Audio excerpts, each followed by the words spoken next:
अडानी का silo plant लगाने का क्रेडिट कौन ले रहा है? मशकूर उस्मानी ले रहा है, जीवेश मिश्रा ले रहे हैं। मिश्रा ले रहा है। तो उसके अंदर गड़बड़ी की जिम्मेदारी मशकूर उस्मानी की होगी, जीवेश मिश्रा की होगी। किसानों को वादा किया कि आपको 10 लाख 12 लाख रुपए कट्ठा ये जमीन हम लेंगे। अभी आप 50,000 60,000 90,000 1 लाख रुपया रखिए और जमीन भी लेंगे, पैसा भी देंगे और साथ में आपको हम इसमें फैक्ट्री के अंदर नौकरी भी देंगे।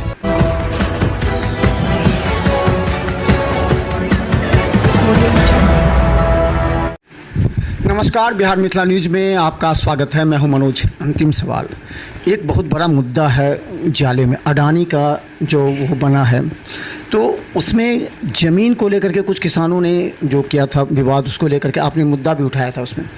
लेकिन जीवेश मिश्रा का कहना है कि वो जो किसान था उसको बाद में पता लगा कि वो सरकारी भूमि है, उसको उन्होंने, तो क्या लगता है कि वहाँ किसानों को फ़ायदा पहुँचा अडानी के इस लगने से, या फिर किसानों को नुकसान पहुंचा? उस क्षेत्र के विकास के लिए कार्य किया गया कि विकास नहीं? आप भी गए होंगे, लोगों से बातचीत किए होंगे, लोगों ने आपको बोला बहुत फ़ायदा पहुंचा, बोला आपको?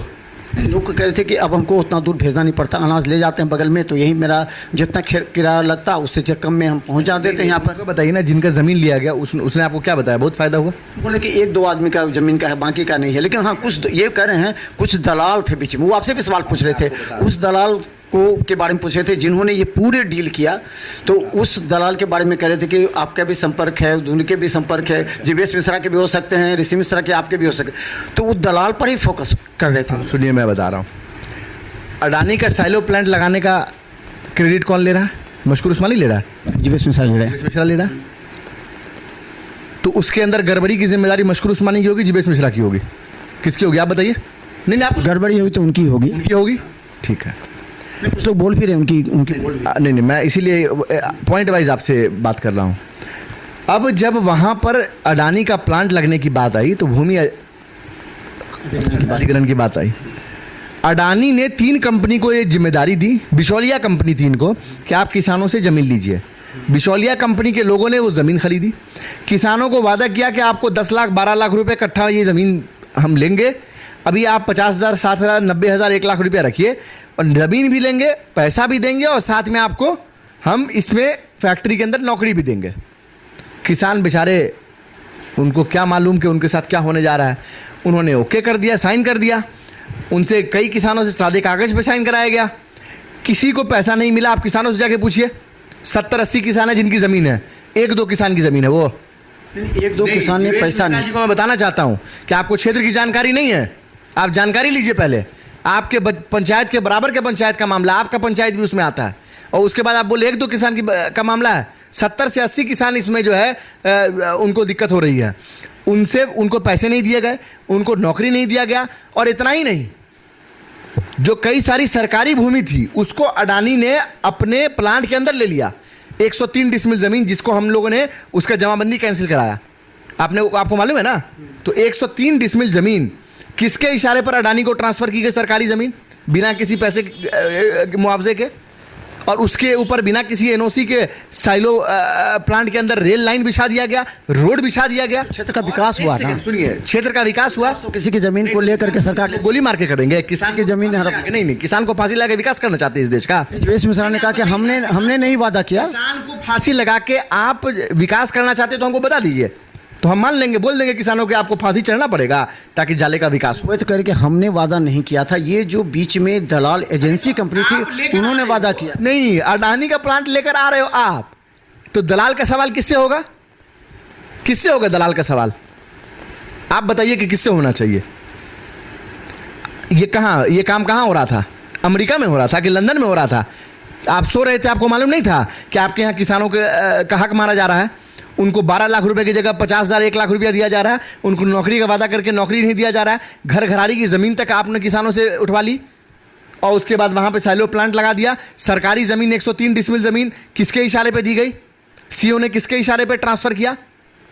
किसके इशारे पर बिना एनओसी के रेल लाइन बिछ गया, सड़क बिछ गया? किसके इशारे पे हुआ? आप बोले विकास हो रहा है, कौन सा विकास है भाई? अगर कुछ गड़बड़ को मान लीजिए, कुछ गड़बड़ को छोड़ करके ये ओवरऑल अगर जाले के क्षेत्र के किसानों के लिए कुछ गड़बड़ को आप छोड़ना क्यों चाह रहे हैं? आप 80 किसानों को कुछ बोल रहे हैं, अरे इस देश तो 50,000 किसान आत्महत्या करने को मजबूर है, उसको उसके फसल का सही दाम नहीं मिल पा रहा है, उसको उसके खेत में पानी नहीं पहुंच पा रहा है। आप देख लीजिए पूरे जाले के अंदर किस तरह से नीलगाय और जंगली सूअर को लेकर लोग परेशान हैं। आप बोले कुछ समस्या है किसान का, अरे किसान की समस्या को तो कोई बात ही नहीं कर रहा। अडानी के सैलो की बात कर रहे हैं कि उससे अगर ओवरऑल जाले की बात करें तो क्या लगता है कि अगर कुछ किसानों को पैसा नहीं मिला या उनको जमीन किसानों को नहीं मिला, 80 किसान को नहीं मिला सर। मेरे पास लिस्ट, आप बोलिएगा मैं लिस्ट दिखा दूंगा। किसी को 50,000 1 लाख रुपया मिला है, मिलना चाहिए उसको 15 लाख 20 लाख, तो 1.5 लाख के बाद में। अच्छा, ये लगता है वहाँ पर कि गड़बड़ी हुई है, कुछ लोगों को पैसा दिया गया 5 लाख, किसी को 1.5 लाख, किसी को 50, इस तरह की बातें हुई है वहाँ पर। ऐसा आपको लगा? आप किसानों से बात किए होंगे तो निश्चित तौर पर सबूत है ना हमारे पास, किसको कितना पेमेंट किया, लिस्ट है, हम आपको लिस्ट दे देते हैं, आप देख जाके वेरीफाई कर लीजिए। आपको लगता है कि हम गलत बोल रहे हैं तो मैं आपको जमाबंदी कैंसिल होने का ऑर्डर दे देता हूं। आपको लगता है कि मैं झूठ बोल रहा हूं कि भाई सरकारी ज़मीन ले ली थी अडानी ने, उसका जमाबंदी कैंसिल हुआ, हम लोग पटना तक हम लोगों को जाना पड़ा, वहाँ से जाके हम लोगों ने कैंसिल कराया, तो या तो सरकार गलत कर रही है कि भाई उसको नहीं करना चाहिए था जमाबंदी कैंसिल। जमाबंदी कैंसिल हुआ इसका मतलब कि वो सरकारी ज़मीन थी, बिना एनओसी के उसके ऊपर रेलवे ट्रैक डाला गया, सड़क डाला गया। तो पैसा ले लिया था ना, सरकारी ज़मीन होने के बावजूद भी जो आदमी का था वो पैसा ले लिया। 103 डिसमिल सरकारी ज़मीन थी, बाकी तो किसानों की थी ना, आप समझिए बात को। सिर्फ 103 डिसमिल ज़मीन में थोड़ी बना है फैक्ट्री, ज़मीन बहुत है, उसमें 103 डिसमिल सरकारी ज़मीन थी जिसको बिना सरकार के मुआवजा के अडानी ने ले लिया। बाकी ज़मीन किसानों से ली गई जिसके अंदर किसानों को मुआवजा नहीं दिया गया, उनको नौकरी का वादा था, उनको नौकरी नहीं दिया गया। ये है मुद्दा, दोनों अलग अलग मुद्दे हैं। अब आपकी तरफ से अपडेट क्या? आपको माननीय विधायक जी जो बता रहे हैं कि सरकारी ज़मीन थी, उनको मालूम ही नहीं है। वो रहेंगे पटना में तो उनको क्या मालूम रहेगा कि क्या चल रहा है सासपुर में, क्या चल रहा है चंदौना में, क्या चल रहा है जोगियारा में, खेसर में, मनमा में, मनाम खेदू में, उनको क्या मालूम रहेगा। अच्छा, आपके तरफ से क्या उन किसानों हुए आएंगे, उनका जो आगे स्कॉट और पायलट रहेगा वो सब डंडा उंडा लगाते हुए भरवारा सिंहवारा बाजार में चला जाएगा, वो अपना मोबाइल देखते रहेंगे गाड़ी में, ऐसे ना किसी से मतलब है ना किसी से। आपके हिसाब से ये अपडेट क्या हुआ और आपने जो लड़ाई लड़ी है उसका कितना आउटकम हुआ इस बीच में किसानों के हित में? क्या कहेंगे जाले के कि जो सरकारी ज़मीन थी उसकी जमाबंदी कैंसिल हुई, हम लोगों ने सरकार तो पॉलिटिकल आरोप है। अच्छा, एक बताइए, ऑपरेशन नहीं है सर, आप जाइए, मैं आरोप नहीं लगा रहा हूँ, मैं यही बोल रहा हूँ, ये तो आप जाइए और बिना 5,000 रुपया लिए हुए अगर कोई भी थाना का थाना प्रभारी अगर FIR कर दिया तो आप जो बोलिएगा हम करने को तैयार हैं। ये तो सभी जगह का एक जगह आप मान रहे हैं ना, हमको मतलब नहीं है कि कहाँ क्या चल रहा है, हम जाले की बात कर रहे हैं क्योंकि वहाँ आपने देखा है। अच्छा, एक चीज़ बताइए, ऑपरेशन सिंदूर से क्या लगता है कितना असर पड़ेगा चुनाव में, और भारतीय जनता पार्टी इसको किस तरह भुना रही है? चुनाव में सिंदूर यात्रा निकाला जा रहा है, इस्लामाबाद पर भारतीय सेना का कब्जा, हम लोग बहुत खुश हुए, मिठाई उठाई बांट दिए हम लोग कि चलिए बहुत बढ़िया है, ठीक है, अब जो है पाकिस्तान अपनी हरकतों से बाज आएगा। फिर कुछ देर बाद देखिए खंडन हो गया कि नहीं, अब भारतीय सेना का कब्जा नहीं है, तो हम लोग तो बहुत अचंभित थे कि ऐसा कैसे हो गया, किस तरह से ऐसी खबर चल गई। खैर उसके बाद सेना के तमाम पदाधिकारियों ने प्रेस कॉन्फ्रेंस करके तमाम ऐसे न्यूज़ चैनल को बोला कि भाई आप इस तरह की बातें ना करें और भ्रम ना फैलाएं, ये हम लोग नोटिस भी दिया गया। जी, नोटिस दिया गया। यही काम भारतीय जनता पार्टी कर रही है मीडिया के जरिए। जो ऑपरेशन सिंदूर के अंदर हमारे सेना के जवानों ने जो अपना शौर्य और पराक्रम दिखाया है, हम उसको सलाम करते हैं और हम सब लोग उसकी सराहना करते हैं। और जो भी सेना के जवान इसमें शहीद हुए उनको हम लोग श्रद्धांजलि भी अर्पित करते हैं। साथ ही साथ हम ये पूछना चाहते हैं मोदी जी से कि आज 1.5 महीने हो गए पहलगाम की घटना को, 1.5 महीने में आप 2 बार बिहार आ गए, चूँकि बिहार में चुनाव है, लेकिन चूंकि जम्मू कश्मीर में चुनाव नहीं है इसीलिए आप पहलगाम नहीं गए 1.5 महीने में। कब जाएंगे आप? आप बोल रहे हैं कि हम अपने माँ बहनों की सिंदूर की रक्षा करेंगे, तो आपको जाना चाहिए था पहलगाम, मिलना चाहिए था पूंछ में लोगों से। पूंछ में जो लोग मारे गए, जो बाद में पाकिस्तान ने जो जवाबी हमला किया उसमें 79 लोग हमारे मारे गए, पूछना चाहिए था, उनके दर्द को बांटना चाहिए था। उससे मिलने कौन गए? राहुल गांधी गए। पहलगाम कौन गए? राहुल गांधी गए, लोगों से जाकर मिला, उनके दुख दर्द को बांटने का काम किया। लेकिन नरेंद्र मोदी जी और भारतीय जनता पार्टी क्या कर रही है? वो सिंदूर यात्रा निकाल रही है, वो हर घर सिंदूर भेज रही है। जहाँ तक मुझे मालूम है सनातन धर्म के अंदर, हिंदू धर्म के अंदर सिंदूर देने का अधिकार सिर्फ एक पति को है अपने पत्नी को।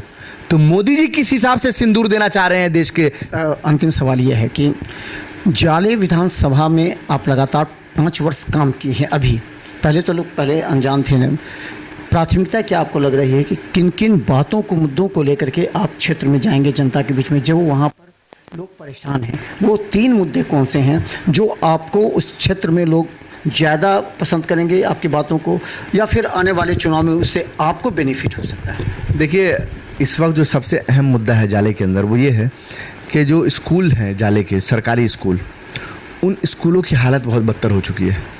कई सारे स्कूलों की बिल्डिंग गिरने को है। आप जाइएगा तो ऐसा लगेगा कब छत गिर जाए पता नहीं। एक घटना घटी अभी से 2 साल पहले जाले के अंदर। एक बच्ची स्कूल गई, हल्की बारिश हुई थी, उसके बाद वो जैसे क्लासरूम में एंटर करती है तो नंगा तार होता है, उस तार पे उसका पाँव चला गया और वहीं पे उसकी मृत्यु हो गई। उसके साथ उसकी एक बहन थी, वो उसके पीछे थी, वो बच गई। दोनों साथ एंटर करते तो दोनों चले जाते हैं। वो बच्ची एक गरीब ब्राह्मण परिवार से आती थी। हम लोग को इस घटना की सूचना हुई, हम लोग गए उसके परिवार से मिलने के लिए। उसके पिताजी से मेरी बातचीत हुई, मैंने पूछा आप क्या करते हैं? उन्होंने कहा दिल्ली में रहते हैं। कहाँ रहते हैं? तो उन्होंने एक मेट्रो स्टेशन का नाम बताया। मैंने कहा उससे किधर रहते हैं? तो बोले उसी मेट्रो के नीचे रहते हैं। तो बेचारे इतने गरीब लोग थे। और उस बच्ची से मैंने दूसरी बच्ची से पूछा घटना का, तो उसने बताया। फिर मैंने कहा कि अच्छा कोई बात नहीं, स्कूल जाओगी अब तुम जाओ स्कूल, तुम पढ़ाई करो, कुछ अच्छा करो जीवन में। तो उसने कहा मैं स्कूल नहीं जाऊँगी, क्योंकि स्कूल में हमारे बहन की मृत्यु हुई है करंट लगने से। खैर, हमने जाले के सबसे अच्छे स्कूल के अंदर जो नज़दीक उसके घर के था, वहाँ उसका एडमिशन कराया। हमने उसको गोद ले लिया, हम उसको पढ़वा रहे हैं। उसकी हर महीने की फ़ीस, उसकी किताबें, उसका ड्रेस, इस तरह के बहुत सारे चीज़ें हम लोग करते रहते हैं। हमने उसको गोद लिया कि हम तुमको पढ़ाएंगे लिखाएंगे, जहाँ तक तुमको पढ़ना पढ़ो, कोई दिक्कत नहीं है। और नियमित तौर पर हम उससे मिलते जुलते रहते हैं, सब कुछ करते रहते हैं। ऐसे बहुत सारे केसेस हैं। हमको ऐसा क्यों करना पड़ा? मैं इसलिए इस घटना को बता क्यों करना पड़ा, क्योंकि स्कूल जर्जर है, बिल्डिंग गिरने को है, बच्चे स्कूल नहीं जाना चाहते हैं। तो सबसे पहली प्राथमिकता होगी कि जाले विधानसभा के अंदर जितने भी स्कूल हैं उनको बेहतर व्यवस्था से सुदृढ़ किया जाए। उन तमाम स्कूलों को जो नए तंत्र आए हैं, जो प्राइवेट स्कूलों में आपको मिलते हैं, उससे बेहतर सुविधा सरकारी स्कूल के अंदर हो। कम से कम ब्लॉक के अंदर, अलग अलग पंचायत के अंदर ऐसे मॉडल टाइप के स्कूल बन जाएं कि किसी को प्राइवेट स्कूल जाने की ज़रूरत ना पड़े, पहली चीज़। दूसरी चीज़ कि आप देखेंगे जो जाले का हॉस्पिटल है या हेल्थ सेंटर PHC जिसको कहते हैं, या APHC जिसको कहते हैं, ये सब में ताला लगा है। और जो चल रहा है हॉस्पिटल, उसकी हालत ऐसी है कि एक्सरे भी ढंग का नहीं हो पाता है। वहाँ पे दवाई नहीं मिल पाती, उपचार नहीं हो पाता, डॉक्टर नहीं रहते, नर्स नहीं रहते, ये स्थिति है। तो जो दूसरा काम हम लोग करेंगे वो स्वास्थ्य व्यवस्था को बेहतर करने का करेंगे। मैं डॉक्टर हूँ पेशे से, मुझे मालूम है कि स्वास्थ्य व्यवस्था कैसे सही हो सकती है। मैंने एक सेंट्रल यूनिवर्सिटी से पढ़ाई की है, मेरा सौभाग्य है ये कि मैं मिथिलांचल से निकलकर देश के सबसे बड़ी यूनिवर्सिटी में से एक, वहाँ से मैं पढ़ाई करके आया। तो मैं चाहता हूँ कि हर बच्चा हमारी विधानसभा का वो अच्छी यूनिवर्सिटी में पढ़े, वो जाके अमेरिका लंदन में पढ़े, मैं तो ये चाहता हूँ। लेकिन उसकी बेसिक शिक्षा जब तक घर पे अच्छी नहीं होगी, वह कैसे जा पाएगा? दिल्ली जाके भी नहीं पढ़ पाएगा किसी अच्छे भाव के। इन सब इश्यूज़ पे काम करेंगे, क्योंकि रोड हर किसी के लिए होता है। अरे कब तक आप भेदभाव कीजिएगा? सड़क रहेगी तो उसमें सब चलेगा, हर जाति, धर्म, समुदाय, अमीर गरीब सब चलेगा, हर किसी को उससे फ़ायदा होगा। और इतना ही नहीं, आप विधायक हैं, आप ही को जाने में आसानी होगी। और सड़क ठीक नहीं रहेगी तो आप ही हिचकोला मारते हुए जा रहे हैं, आप ही को अच्छा लग रहा है हिचकोला मारते हुए, लेकिन चूंकि आपको जाना नहीं होता है क्षेत्र में, को मतलब तो है नहीं आपको, तो आपको क्या मालूम कि हिचकोला कितना पड़ता है। तो धन्यवाद। देखिए, अब समझ लीजिए पूरी जो जाले विधानसभा का जो समीकरण,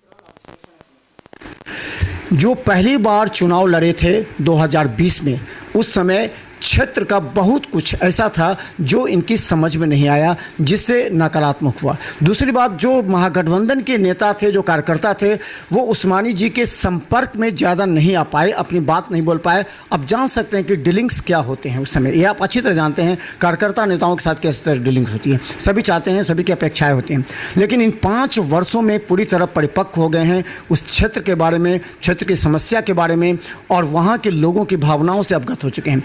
इस इस बार निश्चित तौर पर बड़े जोश और उमंग मनोबल के साथ जाले विधानसभा की जनता के लिए इस बार खड़े उतरे हैं और इस बार उन्हें उम्मीद है कि इस बार जितने वोट से हम जीतेंगे वो शायद जीवेश मिश्रा भी नहीं समझ पाएंगे, क्योंकि इनके पास मुद्दे हैं और जानते हैं जब भी कोई विधायक लगातार चुनाव जीतता है उसका जो 10-15% वोट बैंक होता है वो विधायक से नाराज होता है। ये इनकी पहली प्राथमिकता होगी कि ऐसे वोटरों की नज़दीक में जाकर उनकी समस्या को दूर करें।